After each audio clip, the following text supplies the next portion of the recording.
In a small village, surrounded by thick forests and red earth, a woman sat alone, grieving. She had lost everything: her husband, her peace, her support. And now she faced a problem so deep, it threatened to crush her spirit. But what made this story powerful is not what she lost, but how she refused to give up.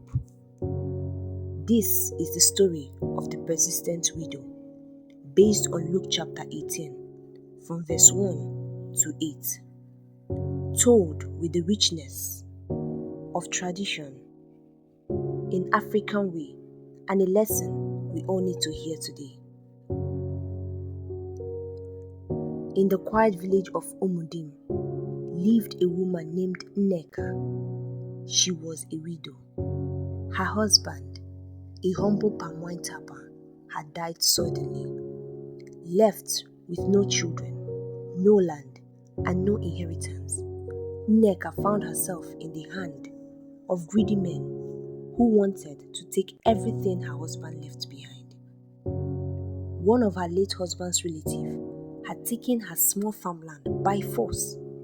She tried to plead, she cried, but no one listened. They saw her as just another poor widow, powerless, voiceless. In their eyes, she was nothing. But Nneka didn't agree with that story. She knew her worth, and she decided to fight, not with weapons, but with persistence. In the center of the village was a powerful judge named Ogbuefi. He wore red coral beads, a large red cap, and sat on a wooden throne. He didn't fear God. He didn't care about people. He ruled with pride and only listened to those who had money or influence. Nneka had none of that. Still, one early morning, she wrapped her old wrapper around her chest and tied her headscarf and walked to the judge's courtyard. She bowed and said, "My lord, please give me justice against my enemy. They have taken my land. I have no one else to help me." Ogbuefi didn't even raise his head. "Go away," he said. "You think I have time for a woman like you?" But the next morning, Nneka came back. And the next, and the next. Day after day, rain or sun, Nneka returned to the judge. Sometimes she stood, sometimes she knelt, sometimes her voice trembled from tiredness, but her spirit never broke. People began to notice. Is this woman not tired? Why does she keep coming? She must be foolish, some said. But Nneka wasn't foolish. She was focused. Every day, she said the same thing: "Give me justice against my enemy." At night, she would sit beside her small cooking fire and pray, "God, I have no one else. Help me.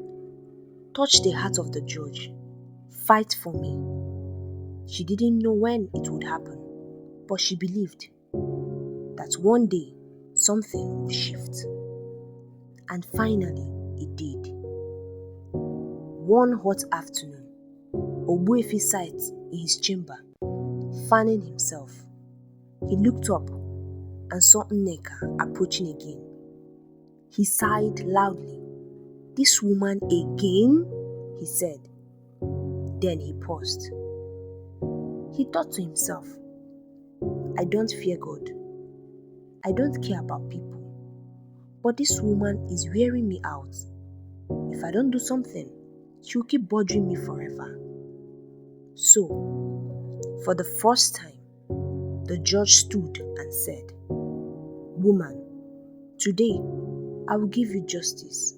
Your land will be returned. No one will trouble you again." Nneka didn't shout. She didn't dance. She simply bowed and whispered, Thank you, my Lord. Then she walked home, head held high. She had won, not by power, but by persistence.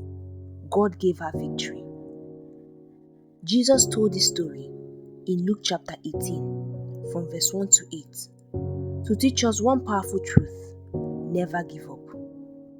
If a proud judge could answer a poor widow just because she refused to quit, how much more will God, who is kind and just, answer you? Maybe you're like Nneka right now. You're tired.